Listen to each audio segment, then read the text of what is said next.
Assalamualaikum warahmatullahi wabarakatuh.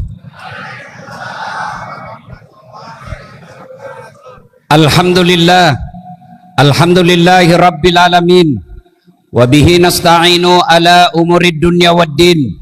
Ashhadu an la ilaha illallah wa ashhadu anna Muhammadan abduhu wa rasuluh.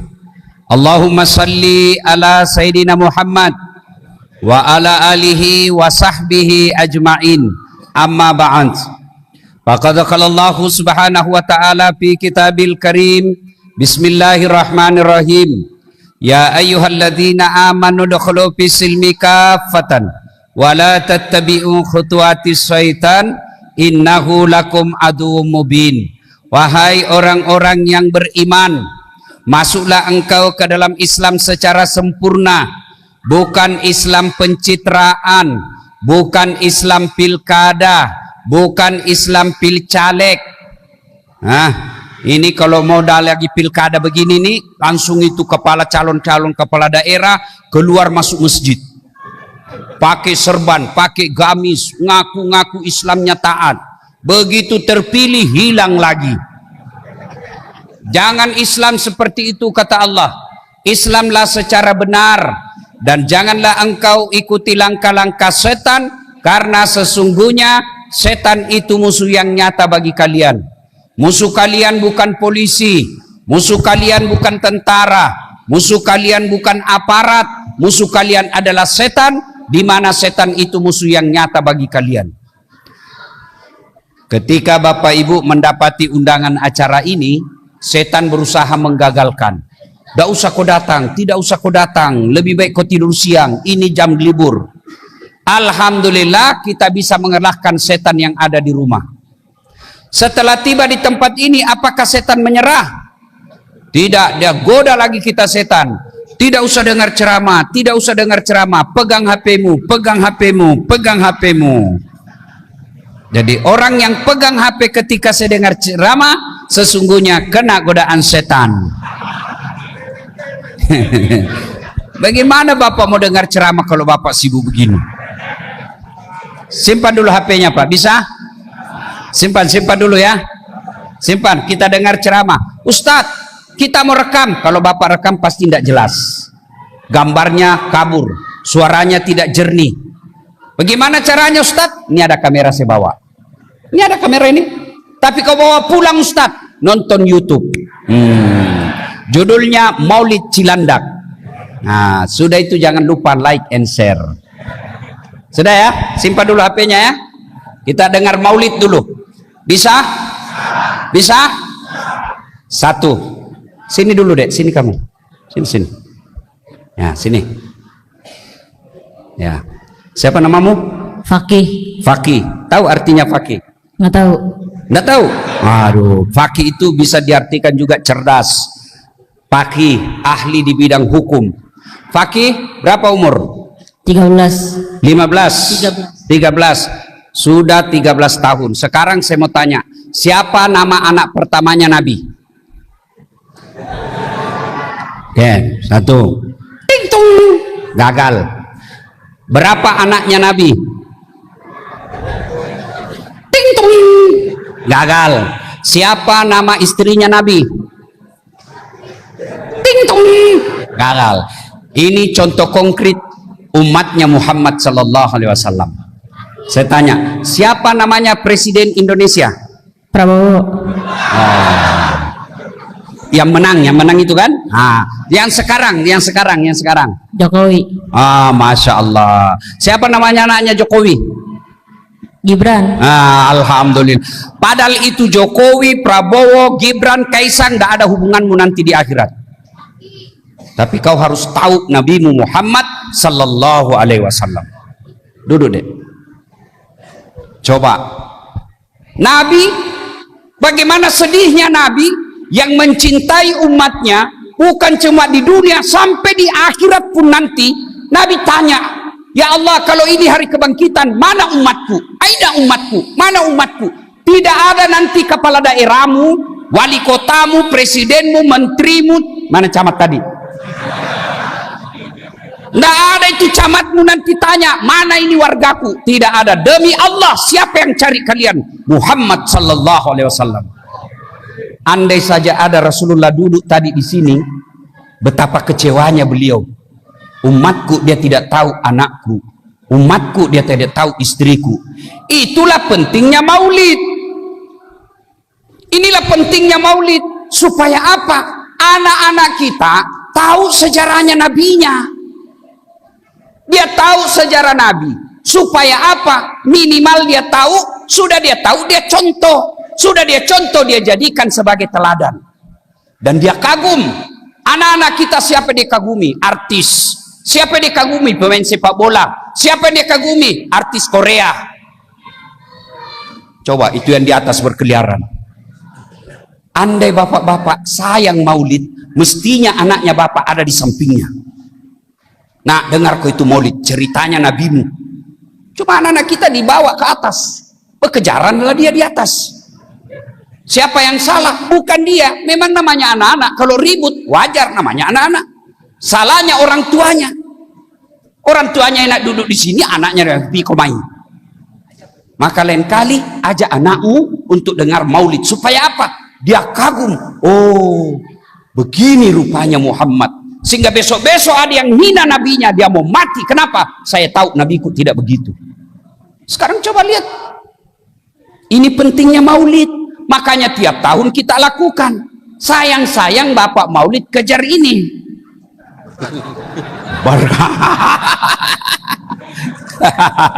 Iya toh? Enggak salah juga. Atau bapak mau dengar ceramah atau mau ini? Ceramah. Sudah kumpul kembali, kasih panitia itu. Dua-duanya.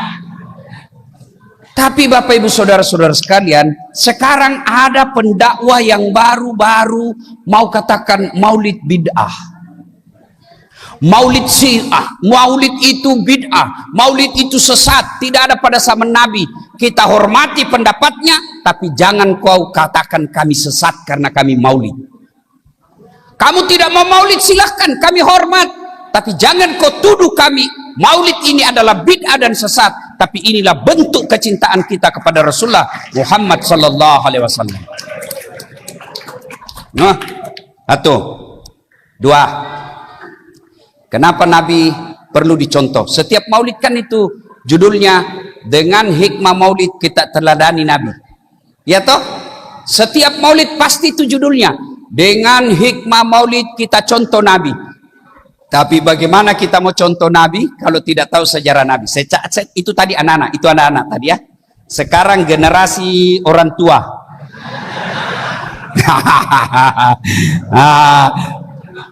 Panjenengan. Berapa anaknya Nabi? Coba Pak, sudah berapa tahun nih jadi Islam? Bapak, berapa anaknya Nabi? Mohon maaf Pak. Lupa.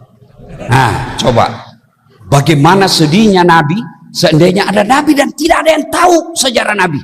Bagaimana kita mau contoh Nabi, sejarah Nabi kita tidak tahu. Anak-anak Nabi ada 7 orang. Baru kau tahu semua tuh 7 anaknya Nabi.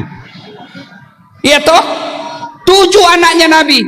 3 laki-laki, 4 perempuan. Pertama Qasim, Abdullah, Ibrahim, Zainab, Ruqayyah, Ummu Kalsum, Fatimah.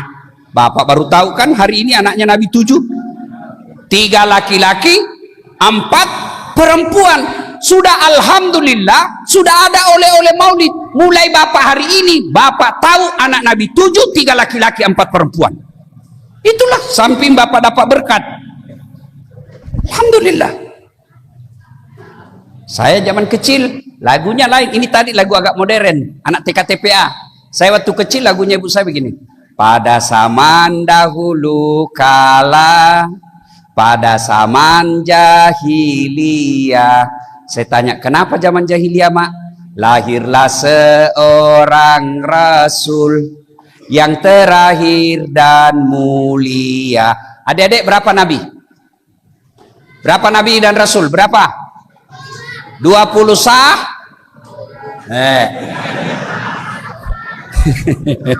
Masya Allah, wah, ini orang Islam di sini Pak. 25 nabi dan rasul, tapi yang kita mau cerita di sini bukan nabi pertama, bukan nabi kedua, tapi apa? Nabi yang terakhir.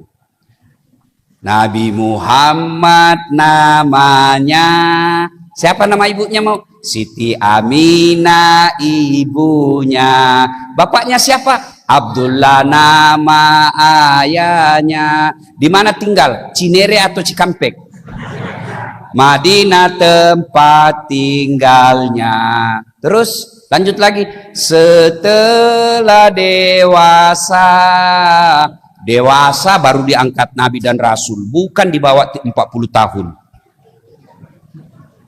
Itu ada hikmahnya. Kenapa nabi diangkat pada usia 40 tahun? Tidak ada susahnya Allah angkat nabi 35 tahun, 25 tahun, tapi Allah menakdirkan nabi diangkat jadi rasul terima wahyu pada saat usianya 40 tahun. Ternyata itu ada pesan moralnya. Kalau menikah 25 tahun, artinya 25 tahun sudah boleh memimpin rumah tangga, tapi 40 tahun sudah bisa memimpin satu bangsa. Itu pesannya itu. Setelah dewasa diangkat menjadi rasul. Siapa yang angkat? Pak Camat atau Pak Lurah?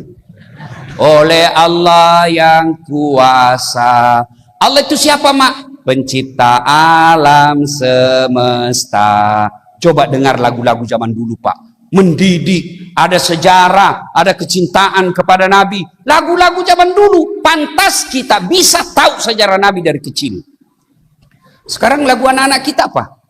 Cikampek, Tasikmalaya, aku capek gara-gara dia. Putar ke kiri, non, putarlah ke kanan. Ya, apa itu didapat dari itu? Ada lebih parah, pikiranku tak dapat ku mengerti, kaki di kepala, kepala di kaki. Pantas kodongo. Kepalamu ku simpan di kakimu, kakimu di kepala. Iya toh? Nah, itu Pak. Jadi tugas kita, tuan-tuan, yang saya hormati, yang saya muliakan sekalian, Pak, ajarkan sejarah Nabi ke anak.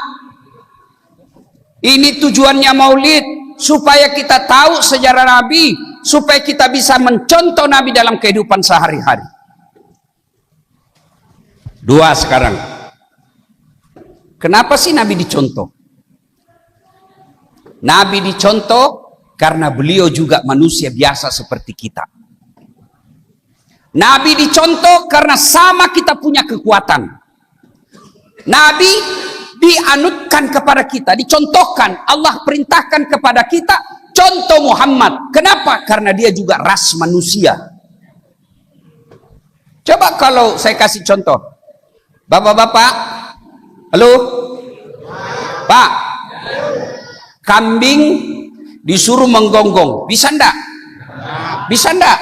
Pasti yang menyuruh orang gila. Mana bisa? Kambingnya mengembek, anjing menggonggong. Maka tidak bisa disuruh anjing mencontoh kambing, kambing mencontoh kambing mencontoh anjing. Kenapa? Tidak sama. Sama kita juga. Kita tidak bisa mencontoh malaikat. Kenapa? Karena malaikat beda, kita punya ras. Nabi Muhammad manusia. Kita disuruh contoh malaikat, tidak bisa. Malaikat tidak bisa tidur. Malaikat tidak makan. Malaikat tidak menikah. Bapak disuruh contoh malaikat tidak menikah. Kalau saya, Pak, Ustadz tidak boleh menikah, saya orang pertama berhenti jadi Ustadz. Mana bisa kita? Itu tidak bisa dicontoh itu malaikat. Kenapa? Mereka tidak tidur, mereka tidak makan, mereka tidak menikah, tidak butuh harta. Mana ada malaikat kita dengar korupsi? Iya toh? Kenapa? Dia tidak butuh harta. Mana ada kita dengar malaikat dinikahkan? Mereka tidak butuh itu, karena dia tidak punya nafsu. Tapi Muhammad, manusia biasa, kita pasti bisa mencontohnya. Ada manusia hebat, tapi tidak bisa dicontoh. Siapa? Superman. Tidak bisa dicontoh, dia bisa terbang, Pak. Mana bisa kita terbang? Dia bisa mengamankan satu dunia sendiri dia Pak, Superman. Dia bisa terbang, kita tidak bisa. Lagi pula Superman beleng-beleng. Kenapa celana dalamnya dipakai di luar? Tapi Nabi Muhammad pasti bisa kita contoh. Kenapa? Dia manusia, kita juga manusia. Cuma ada catatannya. Betul Muhammad sallallahu alaihi wasallam manusia, tapi dia diberikan perlakuan khusus. Diberikan keistimewaan oleh Allah yang dalam ilmu agama kita sebut dengan mukjizat. Apa kehebatannya Nabi? Satu, itu keringatnya Nabi parfum. Ketika Nabi buka baju dalam masjid, satu harum satu masjid Pak. Harum satu masjid waktu beliau buka bajunya. Coba kalau ada saat latih buka baju di sini, bau juga Pak, bau ketek. Coba Rasulullah itu air liurnya, tahu liur Pak? Tahu liur? Air liur beliau bisa menyembuhkan penyakit. Abu Bakar Siddiq digigit kalajengking dalam gua Sur. Ketika beliau hijrah, digigit kalajengking, bengkak kakinya, bengkak tangannya. Rasulullah mengatakan, sini, diludahi dengan izin Allah, sembuh. Coba Bapak ludahi orang sembuh. Ada di sini Pak, tetanus Pak. Luar biasa. Rasulullah bahkan pernah ada sejarah, ini meskipun masih diperdebatkan, air kencing beliau bisa menyembuhkan penyakit. Air kencing Nabi. Betul beliau manusia biasa, tapi beliau diberikan keistimewaan yang disebut mukjizat. Nah sekarang ketiga, Nabi ini perlu kita contoh yang kecil-kecil saja dulu, yang mampu kita lakukan. Satu, sholat berjamaah. Itu aja dulu, berjamaah kita catat mulai hari ini. Berjamaah, tiada waktu tanpa jamaah. Terutama bapak-bapak yang sudah muka-muka sakaratil maut. Ya, mohon maaf seperti beliau. Ya, mau apa lagi Pak? Seperti Pak, ini sudah jenggotnya juga sudah putih. Beliau ini jenderal dulu, jenderal bintang 2 kali Kapolda. Sekarang calon sakaratil maut juga. Saya pikir-pikir, kenapa saya bisa sampai di sini Pak? Nah, beliau lah ini jenderal, teman saya yang juga komandan saya. Dulu kalau saya ketemu begini, siapa jenderal? Sekarang jabat tangan, sudah tidak jenderal. Ah, hebatnya beliau dari masjid ke masjid. Padahal jenderal dulu ini dari masjid ke masjid. Kamu pengangguran, kerja tidak jelas, rumah ngontrak-ngontrak, muka jelek, bau ketek, masih malas ke masjid. Apa yang kau mau banggakan di hadapan Allah? Yang ketawa saya serius ini. Datang ke masjid, saya heran lihat anak muda sekarang. Kalau lari Pak, sampai 10 kilo dia bisa lari. Tapi dia dalam kompleks 10-15 meter masjid dari rumahnya tidak pernah datang ke masjid. Dia berani, hebat, dia bersepeda. Dalam sekali sepeda 2-50 km. Tapi rumahnya dalam kompleks hanya 10-15 meter, tidak pernah didatangi. Masjid hidupkan. Alhamdulillah masjid Pak selalu ramai Pak jamaahnya. Masya Allah. Apalagi kalau subuh, penuh Pak. Sampai di luar, tidak ada di dalam. Maulid pertama ini bawa oleh-oleh. Tiada hari tanpa berjamaah. Kalau kita pegawai masih aktif, duhur di kantor, oke lah. Asar belum pulang, minimal subuh. Salat jamaah. Kenapa sih orang malas berjamaah di masjid? Satu, karena dia tidak lihat pahalanya. Andai saja Allah tampakkan pahala berjamaah, itu kata Nabi, andai saja kau lihat itu pahala jamaah subuh, kamu akan datang ke masjid meskipun kau merangkak. Bapak dikasih ini Apa isinya? Minyak goreng, roti, beras.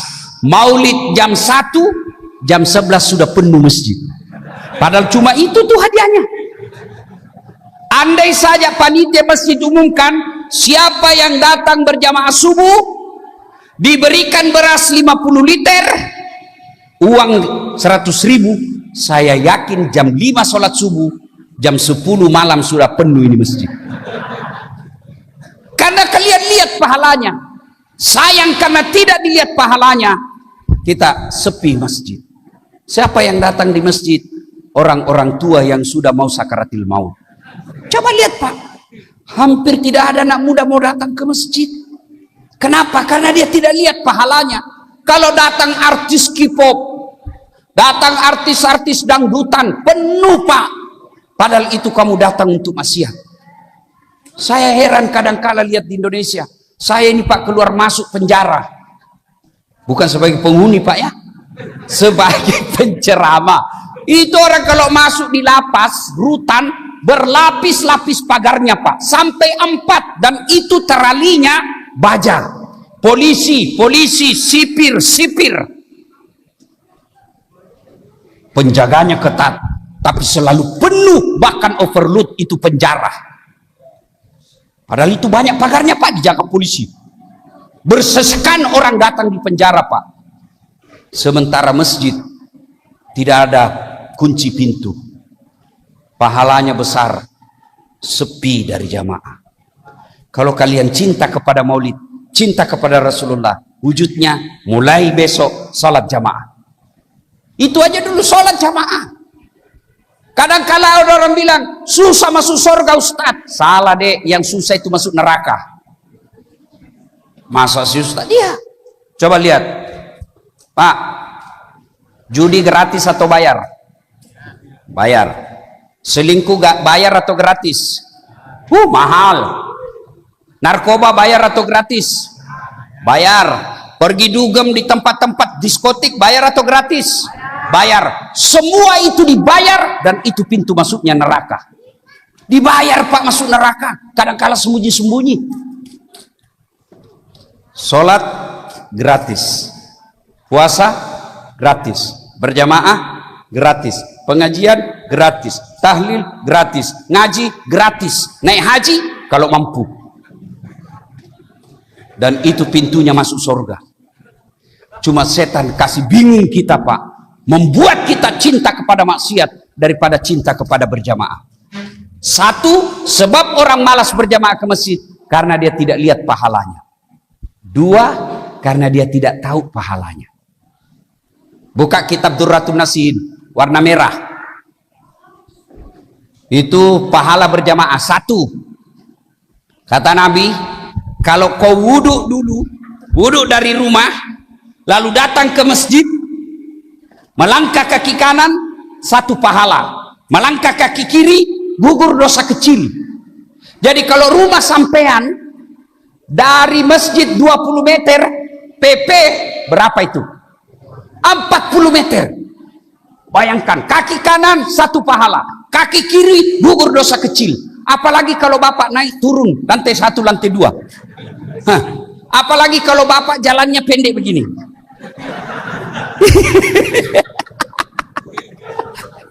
Banyak pahalanya Pak. Kaki kanan 1 pahala, kaki kiri gugur dosa kecil.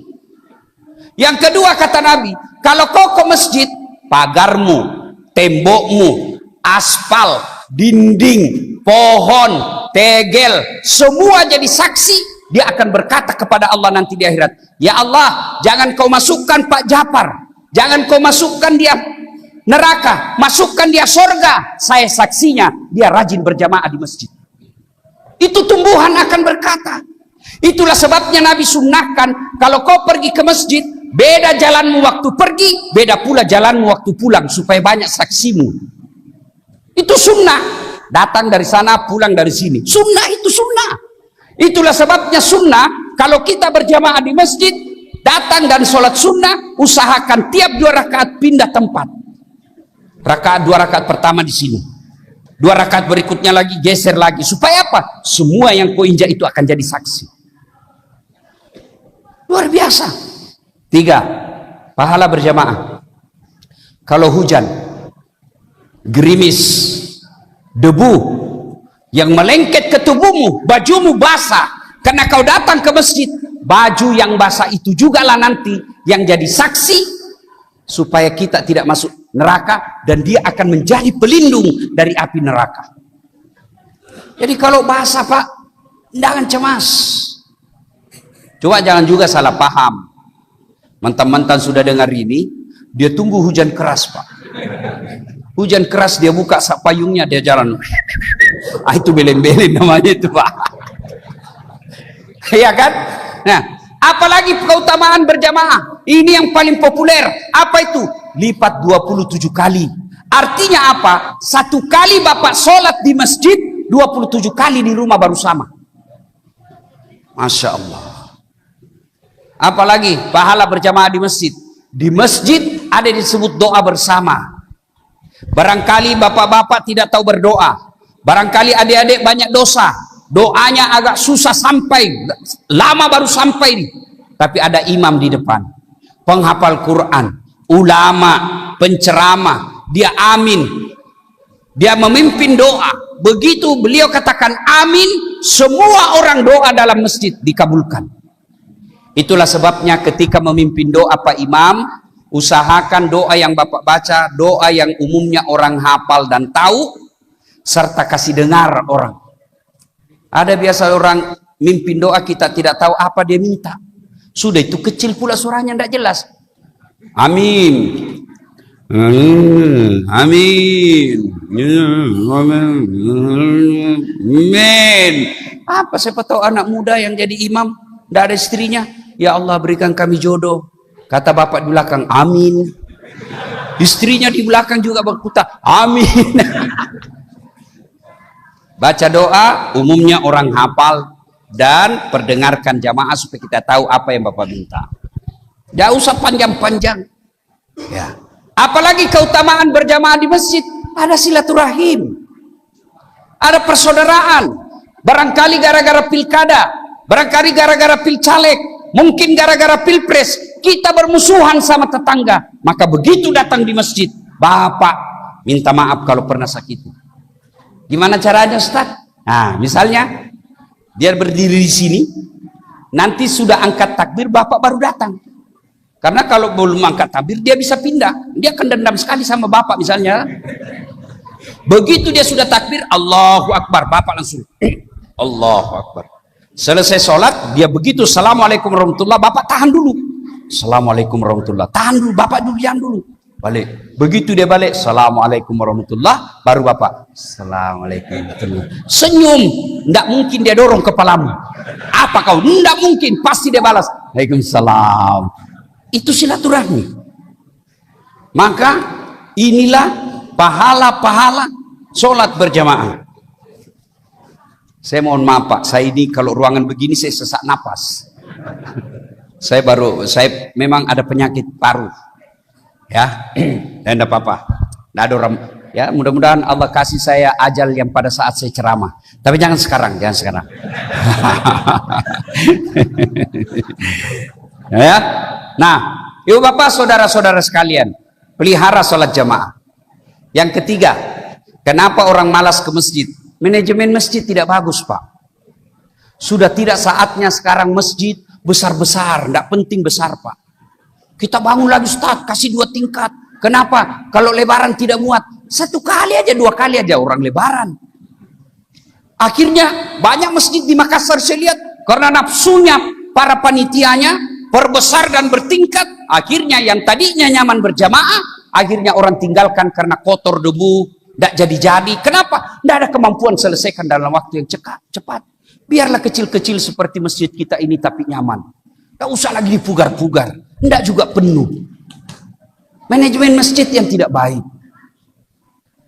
Ada masjid saya Pak, bisa Bapak lihat di YouTube. Kecil-kecil tapi nyaman Pak. Imamnya penghafal Quran, 30 juz. Penceramanya Pak, belum ceramah sudah dikasih honornya. Iya Pak, dengar ini panitia, kirim honor sebelum ceramah. Supaya apa? Supaya tidak lari itu Pak Ustadz. Karena kalau dia sudah janji tiba-tiba dipanggil sama Pertamina, biasa dia tinggalkan. Maka dikasih honor dan kasih judulnya sebelum ceramah. Kasih judul sebelum ceramah, ini bahas. Berikutnya lagi, muadzinnya, wah, anak muda, suaranya bagus, digaji layaknya pegawai negeri. Masya Allah, marbotnya banyak.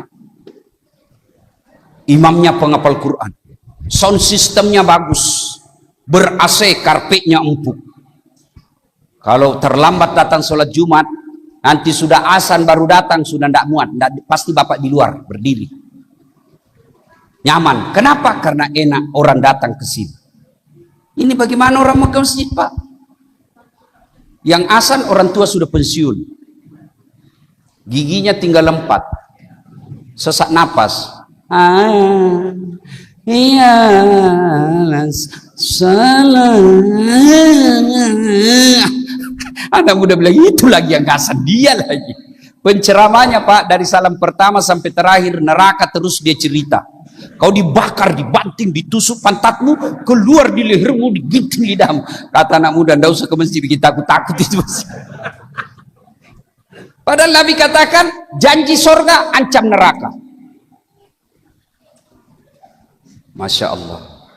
Kalau begini enak orang. Karpetnya Pak, Masya Allah lembut. Ini karpet sudah 8 kali lebaran tidak pernah diganti. Begitu kita sujud menghindari semut. Tidak ada pilihan, terpaksa kita pasrah Pak. Iya, sound systemnya begitu kita takbir, Allahu Akbar. Papa ketawa karena pernah mengalami semua itu kan. Ada lagi Pak imamnya, anak muda yang dia balik-balik sunnah Nabi. Nabi katakan kalau kau jadi imam ringkaskan bacaan solatmu. Ini jadi imam Pak panjang betul. Mulai dari mau takbir sudah panjang Pak gayanya.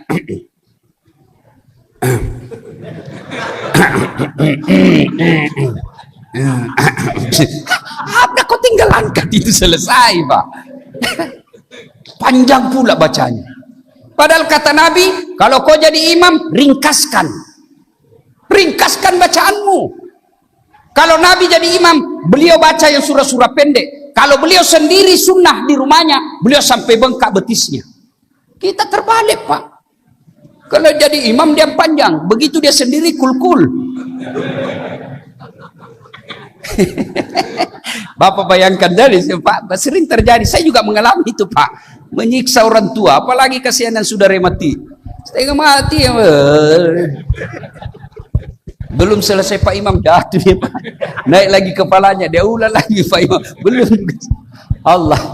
Ringkaskan. Yang kedua kata Nabi, baca yang umumnya orang hafal. Tujuannya apa? Kalau imam membaca yang orang hafal, maka insya Allah kita bisa luruskan kalau dia salah. Coba kalau imam membaca wadduha, salah, kita bisa luruskan. Tapi begitu imam membaca Al-Anfal, ayat 5 sampai 70. Begitu salah ya hadapi susahmu sendiri. Siapa suruh kau cari masalah? Iya kan? Yang kedua tujuannya supaya kita bisa khusyuk. Kalau imam baca wadduha, kita khusyuk. Begitu imam baca Al-Anfal, dia khusyuk dengan bacaannya, kita khusyuk dengan hayalan. Kita mau ikut tidak dihafal. Kita mau rukuk belum saatnya. Terpaksa kita lihat semua pengumuman keadaan keuangan masjid, saldo kas, pengeluaran, pemasukan, dibaca semua itu Pak. Belum selesai Pak, dibaca lagi tuh kalender Persatuan Guru Republik Indonesia, itu biasa dibaca juga itu Pak, laporan keuangan kasar. Iya Pak, iya toh, baca semua itu Pak. Belum juga selesai, dibaca lagi bajunya orang di belakang, calon DPR RI nomor urut 7, dibaca semua. Siapa yang salah? Imam. Pak. Waktu saya kecil dulu di kampung, berjamaah, imam sujud Pak, lama sekali imam sujud. Sudah tidak seperti biasanya, belum selesai. Ada kawan saya, dia angkat kepalanya. Dia teriak, wih, hilang imam. Ternyata imam yang ditunggu hilang di tempat, Pak. Kacau sholat, bubar. Begitu selesai kita tanya, Pak Imam, kenapa kau tinggalkan saf? Saya kentut, nak. Pak Imam, lain kali kalau kau kentut, kasih bangun kepala supaya kita lihat kau keluar. Dia bilang, saya malu nak kau lihat, makanya saya sembunyi-sembunyi. Siapa salah? Siapa salah? Siapa salah? Imam. Maka kalau salah imam, kacau jamaah. Bulan 11 akan datang. DKI Jakarta pilih imam. Salah milih imam, kacau 5 tahun. Jangan kau pilih karena partai. Jangan kau pilih karena suku. Jangan kau pilih karena tim suksesnya. Apalagi jangan kau pilih sampai hanya karena kau dikasih duit. Pilihlah yang kau yakini bisa menjaga agamamu dan bangsamu. Bisa jadi imam. Pesan khusus tuan-tuan. Pak, jangan selalu kita ini orang miskin dihina oleh politisi dengan uang. Saya orang Bugis, Pak. Saya selalu bilang, biar saya miskin, tapi kau tidak bisa bayar diriku. Biar saya miskin. Kenapa kalau saya miskin? Saya tidak minta-minta sama kamu. Saya miskin, tapi demi Allah kau tidak bisa sogok saya. Itu orang beriman. Rumah kita sudah ngontrak-ngontrak. Penghasilan tidak jelas. Lalu kau jual pula harga dirimu. Apa yang kau bisa banggakan sebagai manusia terhormat? Jangan, Pak. Sampaikan kepada tetangga. Bapak sudah sampaikan lepas kewajiban. Soal dia tetap terima sogok bukan urusan kita lagi. Bapak saya tanya, kalau terima 300.000 kaya tidak? Tolong jawab dengan tegas. Bapak terima 300.000 kaya tidak? Tidak. Kalau Bapak tolak 1 juta, miskin tidak? Tapi yang pasti, ketika kau terima itu uang sogok, itu artinya kau tutup masyarakat orang Betawi jadi pemimpin. Kenapa? Karena hanya orang kaya yang bisa jadi pemimpin. Kau tutup pintu masa depan anakmu jadi anggota DPR. Kenapa? Karena hanya orang kaya yang bisa jadi anggota DPR. Tapi kalau kau tolak uang sogok, biar mereka mau sogok kalian, orang kaya mau sogok kalian, tapi kalian tidak mau terima, tidak ada artinya orang kaya buat kalian. Bisa? Bisa tolak uang sogok? 20 orang. Bisa tolak uang sogok? 100 orang. Tolak uang sogok? Ya Allah, dengarlah janji hambamu. Kalau mereka ingkar janji di maulid ini, buat mereka hidupnya sengsara dunia akhirat. Coba lihat, Pak. Gara-gara Bapak milih anggota DPR karena disogok, itu kemarin ribut lagi, kasihan mahasiswa sama polisi.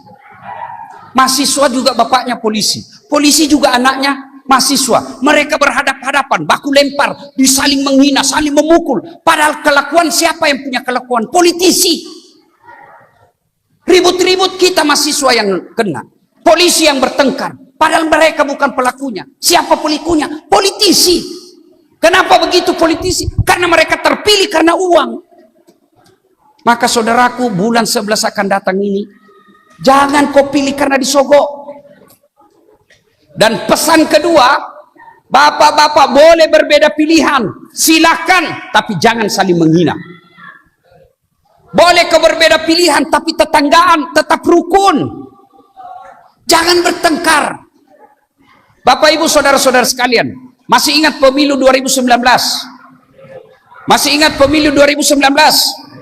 Siapa yang bertanding? Bapak Joko Widodo dengan Bapak Prabowo. Siapa yang menang? Bapak Joko Widodo. Siapa menterinya? Apa? Dia bertanya, satu paket. Malah sekarang tambah aku. Kalian bertetangga dari 2019 musuhan. Apa kau dapat? Itulah aslinya beleng-beleng. Kalau tim sukses saling menyerang, wajar dia mau jadi menteri. Pengusaha saling mendukung, wajar mereka mau dapat proyek. Tapi kalian bertetangga beda pilihan bermusuhan, apa kau dapat? Emang kalau kau sakit dia datang busuk kamu? Enggak, maka lebih baik silakan pilih jagoanmu, hormati lawanmu.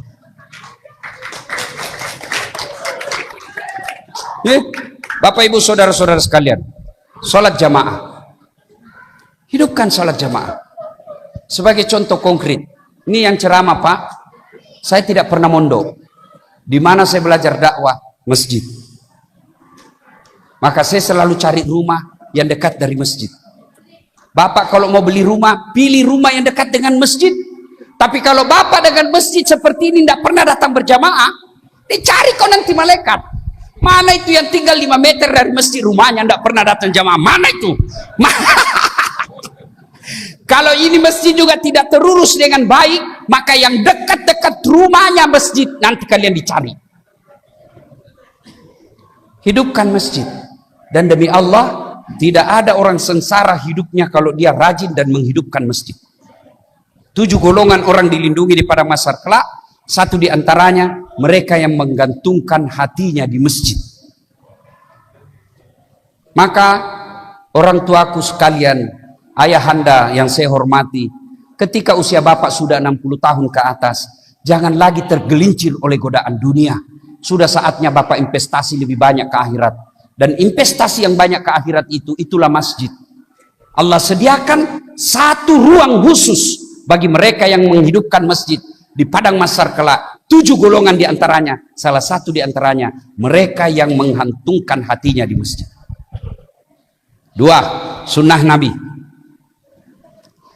Pak Ibu, saudara-saudara sekalian, sedekah. Bersedekahlah. Bapak semampunya, Allah tidak minta banyak. Misalnya hari Jumat atau hari Kamis, mungkin bisa dijadikan tradisi takmir masjid di sini. Senin Kamis, mulai Kamis kita umumkan para jamaah yang ingin puasa hari Senin dan Kamis, kami ajak sholat malam di masjid.